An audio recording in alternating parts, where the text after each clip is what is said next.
Hello viewers, welcome to Balurghat মহিলা মহাবিদ্যালয় e learning. আজকের এই ভিডিওতে আমরা হিস্ট্রি অনার্সের সেমিস্টার 2 DC3 থেকে একটি গুরুত্বপূর্ণ বিষয় debate on existence of feudalism in India নিয়ে আলোচনা করব। অর্থাৎ ভারতবর্ষে সামন্ততন্ত্র ছিল কি না এ বিষয়ে যে একটি গুরুত্বপূর্ণ বিতর্ক রয়েছে সেটি আমাদের আজকের এই ভিডিওর আলোচ্য বিষয়। এ বিষয়ে সবার প্রথমেই যেটি আমাদের উচিত যে ফিউডালিজম আসলে কি ছিল সে সম্পর্কে ধারণা, এবং ফিউডালিজমের চারিত্রিক ধরন ধারণ বা বৈশিষ্ট্য কেমন ছিল সেটা যদি আমরা বুঝতে পারি তাহলে ভারতবর্ষের সামগ্রিক প্রেক্ষাপট আলোচনা করে আমরা ভারতবর্ষে ফিউডালিজম ছিল কিনা সেদিকে আলোচনাকে এগিয়ে নিয়ে যেতে পারব। যাই হোক, আগে দেখিনি ফিউডালিজম কি ছিল, সামন্ততন্ত্র কি। দেখা যাবে যে মধ্যযুগের ইউরোপে খ্রিস্টীয় 8ম শতক থেকে ত্রয়োদশ শতকের মধ্যে জমির বিশেষ সত্ত্বের ওপর ভিত্তি করে একটা বিশেষ ধরনের সামাজিক, অর্থনৈতিক এবং রাজনৈতিক ব্যবস্থা গড়ে ওঠে যা ফিউডালিজম বা সামন্ততন্ত্র নামে পরিচিত হয়। বিশেষত দুর্বল পশ্চিম রোমান সাম্রাজ্যের ওপর বর্বর জাতিদের আক্রমণ শুরু হলে ইউরোপে চরম অশান্তি, বিশৃঙ্খলা ও অরাজকতার সূচনা হয়। এই অবস্থায় নিরাপত্তার প্রয়োজনে সাধারণ মানুষ বা ক্ষুদ্র জমির মালিক তার জমিটি ওই অঞ্চলেরই সর্বাপেক্ষা প্রভাবশালী ব্যক্তির হাতে তুলে দিয়ে ওই ব্যক্তির আশ্রয় প্রার্থনা করে। প্রতিপত্তিশালী ব্যক্তি তখন আবার সেই জমির মালিককে ফিরিয়ে দিয়ে কয়েকটি শর্তের বিনিময়ে তাকে রক্ষা করার দায়িত্ব গ্রহণ করেন। বলা বাহুল্য, এ ধরনের প্রতিপত্তিশালী ব্যক্তির ক্ষমতা খুব বেশি ছিল তা নয়, তাই সেও আবার একই রকম শর্তে তার চেয়ে আরও বেশি শক্তিশালী ব্যক্তির আশ্রয় প্রার্থনা করতেন। এইভাবে কেবলমাত্র জমির সত্ত্ব এবং কিছু শর্তের ওপর ভিত্তি করে রাজা, জমির মালিক, বিশপ, সাধারণ মানুষ, কৃষক সকলেরই কয়েকটি সুনির্দিষ্ট শ্রেণীতে বিভক্ত হয়ে পড়েছিল। সম্রাট শার্লেমেনের মৃত্যুর পর ইউরোপে মুসলিম ও অন্যান্য বৈদেশিক জাতির আক্রমণ শুরু হলে অনুরূপ পদ্ধতিতে সামন্ততন্ত্র ধীরে ধীরে একটা যথার্থ রূপ ধারণ করে নেয়। যদিও আমাদের মনে রাখা উচিত যে পৃথিবীর নানা দেশে সামন্ততন্ত্রের স্বরূপ কিন্তু নানা ধরনের ছিল। সর্বত্র একই ধাঁচে একই রকমভাবে কিন্তু সামন্ততন্ত্রের বিস্তার হয়নি, এর প্রকৃতিও একই রকম ছিল না। ফ্রান্স, জার্মানি বা ইতালিতে এর চরিত্র ভিন্ন ভিন্ন ছিল। যাই হোক, চরিত্র ও গঠনতন্ত্রের দিক থেকে নানা পার্থক্য থাকলেও সামন্ততন্ত্রের মূল বৈশিষ্ট্যগুলি পৃথিবীর সর্বত্রই মোটামুটি একই ধরনের ছিল। সামন্ততন্ত্রের যথার্থ রূপ পরিগ্রহ করলে ইউরোপের সামন্ত সমাজে একটি সুসংবদ্ধ স্তরবিন্যাস গড়ে উঠেছিল। এই স্তরবিন্যস্ত সমাজের সর্বোচ্চে ছিলেন রাজা। তিনি ছিলেন দেশের সব জমির মালিক এবং সকল ক্ষমতার উৎস, কিন্তু তার একার পক্ষে রাজ্যের সকল জমি চাষ করা বা রাজনৈতিক প্রশাসনিক দায়িত্ব পালন করা সম্ভব ছিল না। তাই তিনি কিছু সামন্ত বা ডিউক ও আর্ল এর মধ্যে তার সকল জমি এবং রাজনৈতিক প্রশাসনিক ক্ষমতা ভাগ করে দেন। এই ডিউক ও আর্লরা ছিলেন রাজার সামন্ত, আর রাজা হলেন এদের সামন্ত প্রভু। ডিউক এবং আর্লরা আবার আরো ক্ষুদ্র সামন্ত বা ব্যারনদের মধ্যে জমি বা ক্ষমতা ভাগ করে দেন। ব্যারনরা একইভাবে নাইটদের মধ্যে তাদের স্বত্ব ভাগ করে দেন। এই নাইটরাই ছিল সর্বনিম্ন স্তরের সামন্ত প্রভু। তাহলে দেখা যাচ্ছে স্তরবিন্যস্ত সমাজে ডিউক, আর্ল এবং ব্যারনরা একাধারে ছিলেন সামন্ত প্রভু আবার প্রজা। এইভাবে ইউরোপে দেখা যাবে যে সর্বোচ্চ রাজা, তারপর আর্ল বা ডিউক, তারপর হচ্ছে ব্যারন, তারপর নাইট এবং সর্বনিম্নে যাদের অবস্থান তারা ছিল ভূমিদাস। এখানে উল্লেখ্য যে ভূমিকেন্দ্রিক এই ব্যবস্থায় সামন্ত প্রভু ও তার অধীনস্থ প্রজা, এদের পারস্পরিক বিশ্বাস ও আনুগত্যই ছিল বাঁধনের মূল মন্ত্র, এবং উভয়ই কিছু কিছু পারস্পরিক দায়িত্ব ও কর্তব্য পালন করত। রাজা, ডিউক, আর্ল, ব্যারন, নাইট এদের কেউই নিজেরা জমি চাষ করতেন না। জমি চাষ করতো তাদের অধীনস্থ ভূমিদাসরা। তাদের জীবনের দিকে লক্ষ্য করলে দেখা যাবে তারা কৃতদাসদের চেয়েও অধম ছিল। কৃতদাসদের যেমন মুক্তি পাওয়ার একটা ব্যাপার ছিল, তারা মুক্তি পেতে পারত, কিন্তু ভূমিদাসদের জমি থেকে বিচ্ছিন্ন করার কোনো পদ্ধতি ইউরোপীয় সমাজে ছিল না। জমি বিক্রি হলে সেই জমির সঙ্গে এই ভূমিদাসরাও নতুন মালিকের কাছে বিক্রি হয়ে যেত। এই ব্যবস্থায় কৃষি উপর অতিরিক্ত গুরুত্ব আরোপ করায় দেখা যাবে শিল্প এবং বাণিজ্যের অবনতি ঘটেছিল। শিল্প বাণিজ্য গ্রামকেন্দ্রিক হয়ে পড়ে একটা আবদ্ধ অর্থনীতির জন্ম নিয়েছিল। শিল্প বাণিজ্যের অবনতি ঘটায় মুদ্রার স্বল্পতা দেখা গিয়েছিল। জীবনযাত্রা কৃষিভিত্তিক এবং গ্রামকেন্দ্রিক হয়ে পড়ায় দেখা গিয়েছিল নগরগুলি ধ্বংসের দিকে অগ্রসর হচ্ছে, অর্থাৎ একটা আঞ্চলিকতার বিকাশ ঘটেছিল।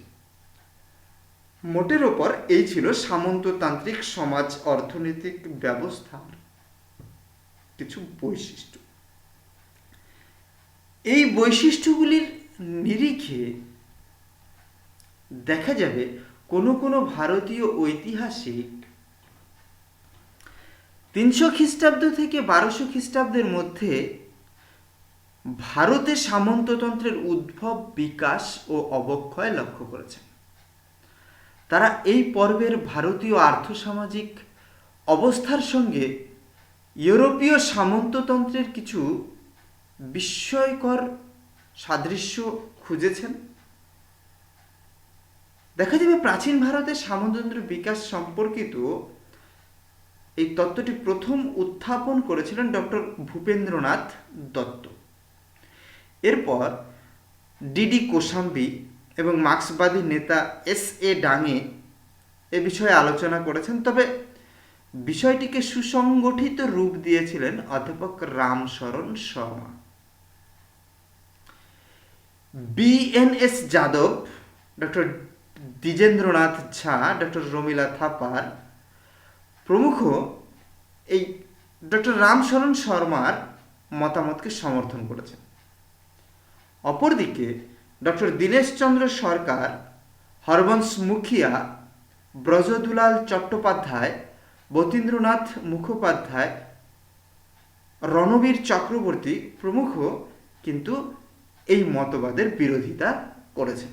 যাই হোক, যারা অর্থাৎ রামশরণ শর্মা সহ তার সমর্থক গোষ্ঠী যেমন ভারতবর্ষের সামন্ততন্ত্র ছিল এই মতের সপক্ষে বেশ কিছু যুক্তি অবতারণা করেছেন, ঠিক তেমনি বিরোধী গোষ্ঠীও অর্থাৎ যারা এই মতবাদকে নস্যাৎ করেছেন তারাও কিন্তু তাদের মতো করে বেশ কিছু যুক্তির অবতারণা করেছেন। এখন আমরা দেখে নেব যুক্তিগুলো। পক্ষে যুক্তি। ডক্টর রামচরণ শর্মা 300 থেকে 1200 খ্রিস্টাব্দের সময়কে সামন্ততন্ত্রের উন্মেষ, বিকাশ ও অবক্ষয়ের কাল বলে চিহ্নিত করেছেন। তার মতে 300 থেকে 600 খ্রিস্টাব্দ হলো উন্মেষকাল, 600 থেকে 900 খ্রিস্টাব্দ হলো বিকাশকাল এবং 900 থেকে 1200 খ্রিস্টাব্দ ছিল এই প্রথার চূড়ান্ত বিকাশ এবং অবক্ষয়ের কাল। তিনি বলেন যে মৌর্য পরবর্তী যুগ থেকে ভারতে সামন্ত প্রথার লক্ষণগুলি স্পষ্ট হয়ে উঠতে থাকে এবং আলোচ্য সময়ে সমাজে একটি বিশেষ সুবিধাভোগী ও ক্ষমতাবান সামন্ত শ্রেণীর আবির্ভাব ঘটে। ডক্টর শর্মা নানাভাবে এই সামন্তদের উৎপত্তির ব্যাখ্যা দিয়েছেন। প্রথমত, প্রাচীনকালে ধর্মীয় কারণে ব্রাহ্মণকে জমিদান করা বা অগ্রাহার ব্যবস্থা থেকে ভারতে সামন্ত প্রথার উদ্ভব বলে তিনি মনে করেন। পরবর্তীকালে হিন্দু মন্দির, জৈন ও বৌদ্ধ মঠ প্রভৃতিকে ভূমি দান বা গ্রাম দানের প্রথা প্রচলিত হয়। দ্বিতীয়ত, মৌর্য, কুষাণ, গুপ্ত বংশ এবং হর্ষবর্ধনের আমলে সরকারি কর্মচারীরা অনেকে বেতনের বিনিময়ে সমৃদ্ধশালী গ্রাম বা ভূখণ্ড ভোগ করতেন। পরাজিত রাজন্যবর্গ ও তাদের অনুচরদের জন্য এই ব্যবস্থা ছিল। সামরিক প্রশাসনেও সামন্ততান্ত্রিকতা প্রকট হয়ে উঠেছিল ক্রমে। যুদ্ধের সময় রাজাকে সেনা সরবরাহের শর্তে সামরিক নেতারা জমি ভোগ করতে শুরু করেছিল। রাষ্ট্রকূট রাজাদের এ ধরনের প্রচুর লিপির সাক্ষ্য পাওয়া যায়। সামরিক প্রয়োজন বৃদ্ধি পাওয়ায় একাদশ-দ্বাদশ শতকে এ ধরনের ভূমিদান প্রচুর পরিমাণে বৃদ্ধি পেয়েছিল, ডক্টর শর্মা দেখিয়েছেন। এছাড়াও স্থানীয় প্রধান বিভিন্ন উপজাতীয় গোষ্ঠীর নায়করা ভূখণ্ড ভোগ করতেন। এদের মধ্যে বিভিন্ন স্তর ছিল। এইসব শাসক এবং ভূস্বামীদের পদ ও ভূমির উপর তাদের ক্রমে বংশানুক্রমিক অধিকার প্রতিষ্ঠিত হয়ে পড়েছিল। নিজ নিজ এলাকায় তারা শান্তি শৃঙ্খলা রক্ষা, বিচার কার্য পরিচালনা, কর আদায় করা, এমনকি সেখানকার খনিজ সম্পদের ওপরও তারা কর্তৃত্ব করতেন। এইভাবে দেশে এক সামন্ততান্ত্রিক সমাজ ব্যবস্থা গড়ে ওঠে, যেখানে সমাজের প্রধানরা ভূমিতে কোনো রকম কায়িক শ্রম না করে ভূমি থেকে জীবিকা নির্বাহ করতেন। এই ব্যবস্থায় ডক্টর শর্মা দেখিয়েছেন যে রাজা এবং কৃষকের মধ্যে নতুন এক মধ্যস্বত্বভোগীর আবির্ভাব ঘটেছিল। তিনি স্তরবিন্যাস করেছেন এভাবে যে মহীপতি, স্বামী ও কর্ষক। মহীপতি বলতে তিনি বুঝিয়েছেন রাজাকে। দ্বিতীয়জন ছিল স্বামী, তিনি জমির প্রাপক, এবং কর্ষক ছিল কৃষক সমাজ। যাই হোক, মৌর্য যুগে কেন্দ্রীভূত শাসন ব্যবস্থায় সামন্ততন্ত্রের বিকাশের সুযোগ ছিল না, কিন্তু গুপ্ত যুগে দ্বিতীয় চন্দ্রগুপ্ত তার সাম্রাজ্য সামন্তদের দ্বারা শাসন করাকে শ্রেয় বলে মনে করতেন এবং তার অধীনে অনেক সামন্ত রাজা ছিল। পুষ্যমিত্র শুঙ্গ এবং হুন আক্রমণকালে সামন্ত রাজাদের গুরুত্ব যথেষ্ট পরিমাণে বৃদ্ধি পেয়েছিল। সাতবাহন, বাকাটক, পাল, প্রতিহার এবং রাষ্ট্রকূট রাজারাও এ ধরনের ভূমিদান করতেন। এর ফলে রাজকীয় কর্তৃত্ব, ক্ষমতা, মর্যাদা যথেষ্ট পরিমাণে হ্রাস পেয়েছিল। অপরপক্ষে সামন্তদের ক্ষমতা যথেষ্ট বৃদ্ধি পেয়েছিল।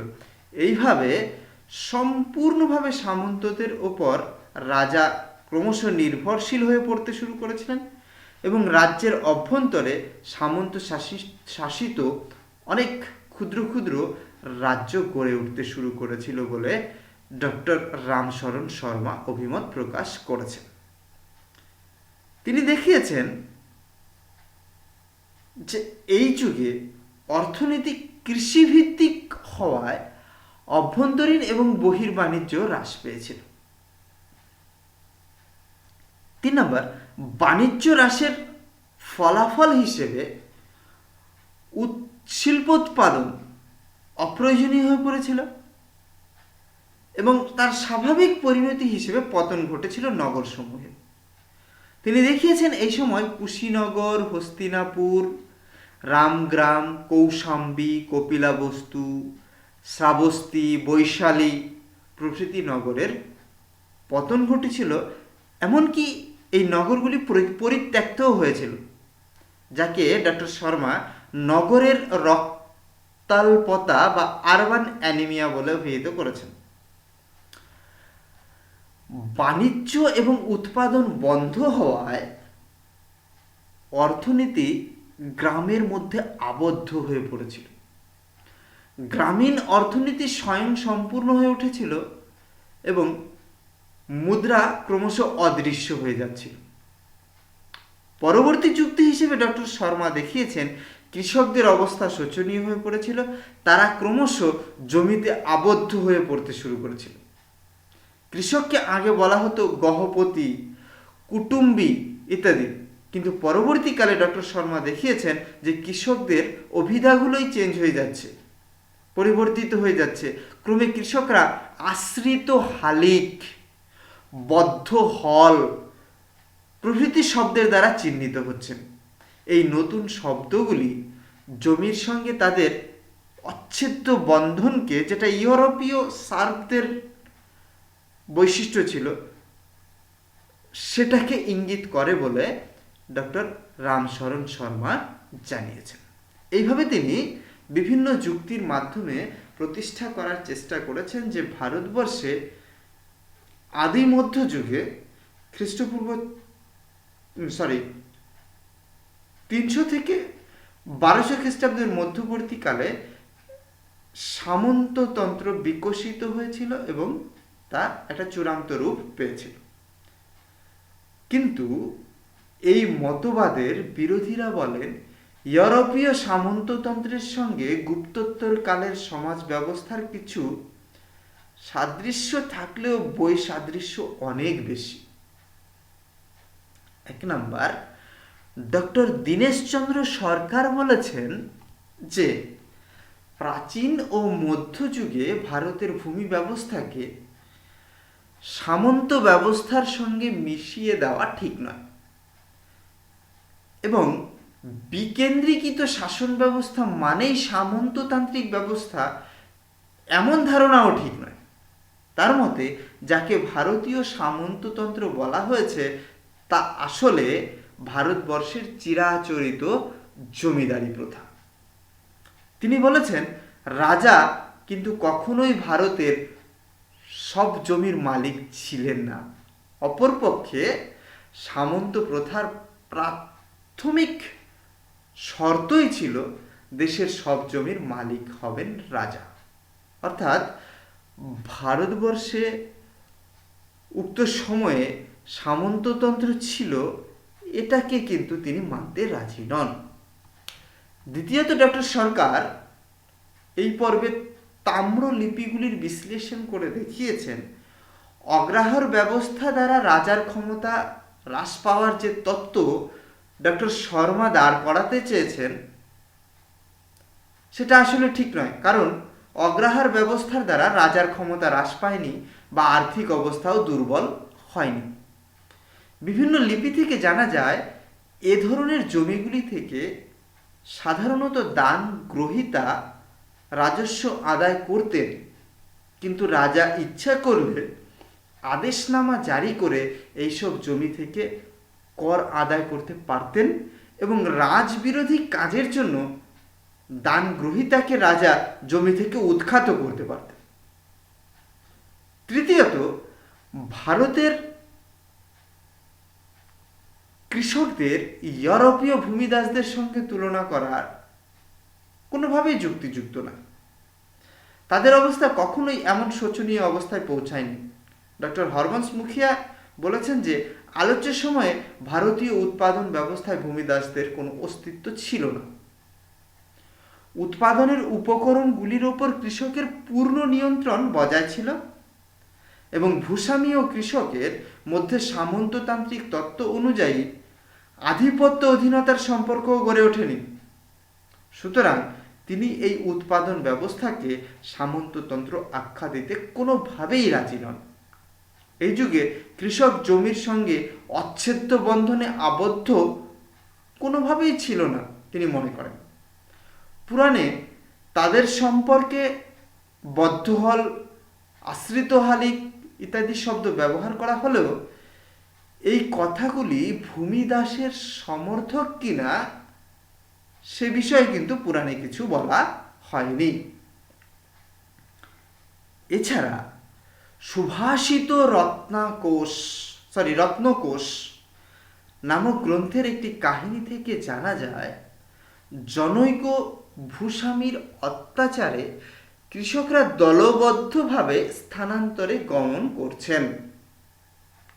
সুতরাং একথা মানা কঠিন যে এ যুগে ভারতীয় কৃষক ভূমিদাসের স্তরে পৌঁছেছিল এবং জমির সঙ্গে অচ্ছেদ্যভাবে জড়িয়ে পড়েছিল, যেটা অধ্যাপক মুখিয়া বলেছেন।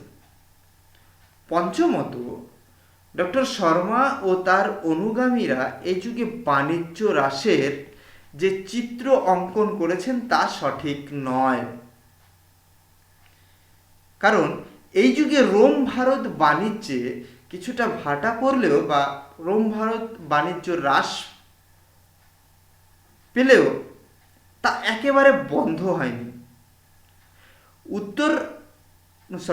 এই যুগে পশ্চিম ও দক্ষিণ পূর্ব এশিয়ায় বিভিন্ন দেশের সঙ্গে ভারতের বাণিজ্য সম্পর্ক নতুনভাবে স্থাপিত হয়েছিল। খ্রিস্টীয় ৮ম শতক থেকে আরব বণিকরা পশ্চিম ভারতীয় বন্দরগুলো ছুঁয়ে চীনে পাড়ি দিতে শুরু করেছিল। এই যুগে গুজরাট, কঙ্কন এবং মালাবার উপকূল এশিয়ার বাণিজ্যের সঙ্গে যুক্ত হয়ে পড়েছিল। ১০ম ও একাদশ শতকে পল্লব ও চোল রাজারা দক্ষিণ পূর্ব এশিয়ার সঙ্গে ঘনিষ্ঠভাবে বাণিজ্যিক সম্পর্ক গড়ে তুলেছেন। সমকালীন শিলালিপিতে অসংখ্য মণ্ডপিকা, যেগুলি উত্তর ভারতের বাজার ও নগরম বা দক্ষিণ ভারতের বাজার এবং শ্রেষ্ঠী, স্বার্থবাহ, কুলিক ও বিভিন্ন নিগম ও বণিক সংঘের উল্লেখ বাণিজ্যিক সমৃদ্ধির চিহ্ন বহন করে বলে মনে করা হয়। এইভাবে ডক্টর রণবীর চক্রবর্তী উক্ত সময়ের বা উক্ত কালপর্বে ভারতবর্ষের সজীব এবং প্রাণবন্ত বাণিজ্যিক চিত্র অঙ্কন করেছেন। অর্থাৎ ভারতবর্ষে এই সময়টাতে বাণিজ্য হ্রাস পেয়েছিল এই তত্ত্ব সঠিক নয়। মুদ্রা হ্রাসের যুক্তিও কিন্তু ডক্টর যতীন্দ্রনাথ মুখোপাধ্যায় নস্যাৎ করেছেন। কিভাবে? যে খ্রিস্টীয় ৭ম থেকে ত্রয়োদশ শতক পর্যন্ত দক্ষিণ পূর্ব বাংলায় রৌপ্য মুদ্রা নিরবিচ্ছিন্নভাবে ব্যবহৃত হতো, যা বাণিজ্যিক গতিশীলতার প্রমাণ দেয়। ঠিক একই সময়ে উত্তর ও পশ্চিমবঙ্গে পাল সেন রাজাদের সময় মুদ্রা পাওয়া যায়নি, তবে কড়ি ব্যবহারের যথেষ্ট প্রমাণ রয়েছে। বাংলাদেশে কড়ি পাওয়া যেত না। বাংলায় চালের বিনিময়ে মালদ্বীপ থেকে কড়ি আমদানি করা হতো। তাই কড়ি কখনোই আবদ্ধ অর্থনীতির পরিচায়ক হতে পারে না বলে ডক্টর মুখোপাধ্যায় দাবি করেছেন।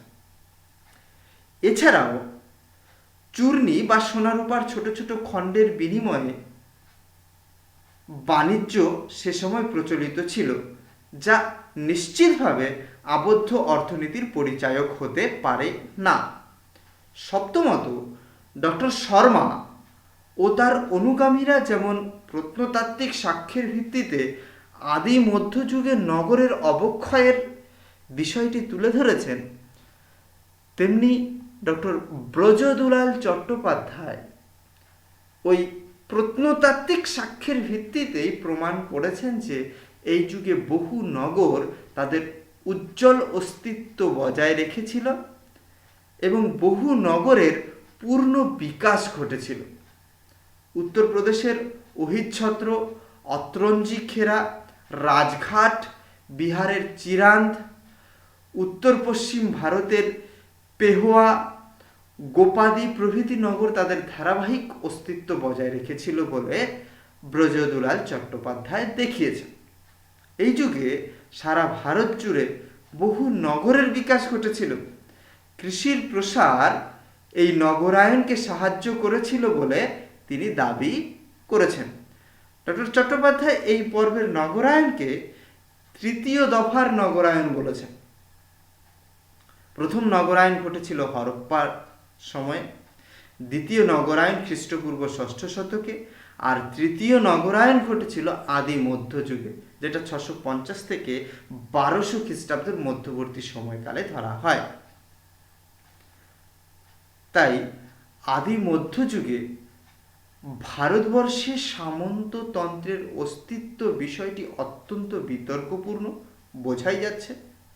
এ বিষয়ে বিভিন্ন প্রশ্ন থেকে যাচ্ছে, কোনো নির্দিষ্ট সিদ্ধান্তে উপনীত হওয়া কিন্তু সম্ভব হচ্ছে না। আসলে পশ্চিম ভারতের ধাঁচে ভারতের সামন্ততন্ত্র বিষয়টির অস্তিত্ব প্রমাণ করা কোনোভাবেই সম্ভব নয়। অধ্যাপক এ.এল. বেসাম এ যুগের ভারতীয় পরিস্থিতিকে সামন্ততান্ত্রিক ধাঁচের বা আধা সামন্ততান্ত্রিক এর বেশি কিছু বলতে রাজি নন। অর্থাৎ তিনি সামন্ততন্ত্র বলতে চাননি, তবে সামন্ততান্ত্রিক ধাঁচের কিছু একটা ছিল, সেটা তিনি স্বীকার করে নিয়েছেন। যাই হোক, এ বিষয়ে বিতর্ক এখনো রয়েছে, নিশ্চিত সিদ্ধান্তে এখনো পৌঁছানো সম্ভব হয়নি। ছাত্রদেরকে বলে রাখি যে এই বিষয়টি আরও বৃহৎ আলোচনার জন্য যে বইগুলো খুবই কাজে লাগবে সেগুলি হলো রণবীর চক্রবর্তী লিখিত প্রাচীন ভারতের অর্থনৈতিক ইতিহাসের সন্ধানে, রামশরণ শর্মা রচিত প্রাচীন ভারতের সামাজিক অর্থনৈতিক ইতিহাস, ভাস্কর চট্টোপাধ্যায়ের ভারতের আর্থসামাজিক ও রাষ্ট্রীয় ব্যবস্থা, এবং আরও একটি বই ভারতের ইতিহাসের সন্ধানে প্রথম খণ্ড, যেটি লিখেছেন দিলীপ কুমার গঙ্গোপাধ্যায়। ঠিক আছে, থ্যাংক ইউ।